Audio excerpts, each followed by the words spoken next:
ಸಮಾಧಾನವೇ ಎಲ್ಲದಕ್ಕೂ ಪ್ರಧಾನ.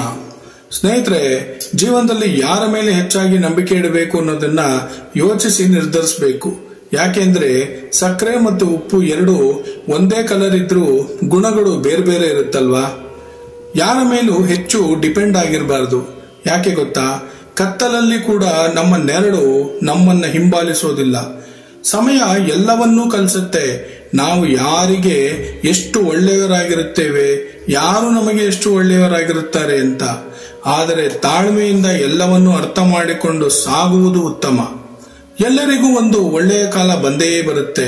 ಆದರೆ ನಾವು ಆ ಟೈಮ್ಗಾಗಿ ಕಾಯಬೇಕಷ್ಟೇ. ನಮ್ಮ ಆತರಕ್ಕೆ ಎಲ್ಲವೂ ಆಗೋ ಹಾಗಿದ್ದಿದ್ರೆ ಜೀವನ ಅನ್ನೋದಕ್ಕೆ ಅರ್ಥನೇ ಇರ್ತಿರ್ಲಿಲ್ಲ ಅಲ್ವಾ. ಬೇರೆಯವರು ನಮ್ಮ ಬಗ್ಗೆ ಏನೇ ಮಾತಾಡ್ಕೊಂಡ್ರು ನಾವು ತಲೆಗೆ ಹಾಕೋಬಾರ್ದು.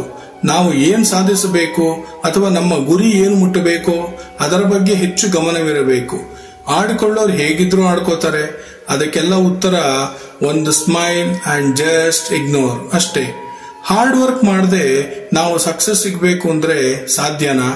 ಎಕ್ಸಾಂಪಲ್, ನಾವು ಗಿಡನೇ ನಡೆದೆ ಮರ ಆಗಬೇಕು ಅನ್ನೋ ಹಾಗೆ. ನಾವು ಎಲ್ಲಿವರೆಗೂ ನಮ್ಮ ಸುತ್ತ ಇರುವ ನೆಗೆಟಿವ್ ಜನರಿಂದ ಡಿಸ್ಟೆನ್ಸ್ ಮೇಂಟೈನ್ ಮಾಡೋದಿಲ್ವೋ ಅಲ್ಲಿವರೆಗೂ ನಾವು ಪಾಸಿಟಿವ್ ಜನರನ್ನ ಅಟ್ರಾಕ್ಟ್ ಮಾಡೋದಕ್ಕೆ ಸಾಧ್ಯ ಆಗೋದಿಲ್ಲ. ಏಳು ಬೀಳು ಜೀವನದ ಚಕ್ರದಲ್ಲಿ ಸಾಮಾನ್ಯ. ಬಿದ್ದಾಗ ಮೊದಲು ನೋವಾಗುತ್ತದೆ, ಆಮೇಲೆ ಆ ನೋವೇ ನಮ್ಮನ್ನ ಸ್ಟ್ರಾಂಗ್ ಮಾಡುತ್ತಲ್ವಾ. ಅದೃಷ್ಟ ನಮ್ಮನ್ನ ಪರೀಕ್ಷೆ ಮಾಡೋ ಮೊದಲು ನಾವೇ ಅದನ್ನ ಪರೀಕ್ಷೆ ಮಾಡಿದ್ರೆ ಹೇಗೆ ಅಂತೀರಾ? ಅದು ನಮ್ಮ ಕೆಲಸ. ನಾವು ಮಾಡುವ ಕೆಲಸ ಎಷ್ಟು ಡೆಡಿಕೇಶನ್ ಇಂದ ಮಾಡ್ತೀವಿ, ನಮ್ಮ ಎಫೆಕ್ಟಿವ್ ಎಫರ್ಟ್ ಎಷ್ಟು ಇರುತ್ತೆ, ಅದೆಲ್ಲ ಸೇರಿದಾಗ ಅದೃಷ್ಟನೇ ನಮ್ಮನ್ನ ಫಾಲೋ ಮಾಡುತ್ತೆ. ಯಾಕೆಂದ್ರೆ ಅದೃಷ್ಟ ಬರುತ್ತೆ ಅಂತ ಕಾಯ್ತಾ ಸುಮ್ಮನೆ ಕೂತ್ರೆ ಬರೋದು ಅದೃಷ್ಟ ಅಲ್ಲ, ಟೆನ್ಷನ್. ಅದೃಷ್ಟ ಅನ್ನೋದು ನಮ್ಮ ಪ್ರಕಾರ ಅದು ಗ್ರಾವಿಟಿ ಫೋರ್ಸ್.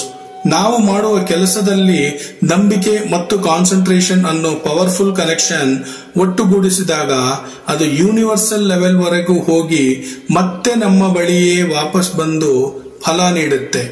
ನಾವು ಹೋಗೋ ಡೈರೆಕ್ಷನ್ ಕರೆಕ್ಟ್ ಇದೆಯಾ ಅನ್ನೋದನ್ನ ಫಸ್ಟ್ ಚೆಕ್ ಮಾಡ್ಕೊಂಡು ಹೋಗೋದು ತುಂಬಾ ಇಂಪಾರ್ಟೆಂಟ್. ಶುರುನಲ್ಲಿ ನಮ್ಮ ವಿಷನ್ ಬ್ಲರ್ ಆಗೇ ಕಾಣುತ್ತೆ. ಆದ್ರೆ ಹೋಗ್ತಾ ಹೋಗ್ತಾ ಅದು ಕ್ಲಿಯರ್ ಆಗಿ ಕಾಣೋದಕ್ಕೆ ಶುರು ಆದಾಗ ನಮಗೆ ನಮ್ಮ ಗುರಿ ಮುಟ್ಟೋದು ಕಷ್ಟ ಅಂತಾನೆ ಅನ್ಸೋದಿಲ್ಲ. ನಾವು ನಮ್ಮ ಮನಸ್ಸನ್ನ ನಮ್ಮ ಕಂಟ್ರೋಲ್ ನಲ್ಲಿ ಇಟ್ಕೋಬೇಕು. ಇಲ್ಲ ಅಂದ್ರೆ ಅದು ಬೇರೆಯವರ ಮಾತಿಗೆ ಹೆಚ್ಚು ಬೆಲೆ ಕೊಟ್ಟು ನಮ್ಮ ದಾರಿಯ ದಿಕ್ಕನ್ನೇ ತಪ್ಪಿಸಿಬಿಡುತ್ತೆ. ದಿನನಿತ್ಯವೂ ನಾವು ನಮ್ಮ ಮೈಂಡ್ ಮತ್ತು ಬಾಡಿಯನ್ನ ಎಷ್ಟು ಬ್ಯುಸಿಯಾಗಿ ಇಡಲು ಸಾಧ್ಯವೋ ಅಷ್ಟು ಬ್ಯುಸಿಯಾಗಿ ಇಡಬೇಕು. ಅದರಿಂದ ಅನಗತ್ಯದ ವಿಚಾರಗಳ ಬಗ್ಗೆ ತಲೆ ಕೆಡಿಸಿಕೊಳ್ಳುವುದು ಕಮ್ಮಿ ಆಗುತ್ತೆ ಅಲ್ವಾ ಸ್ನೇಹಿತರೆ.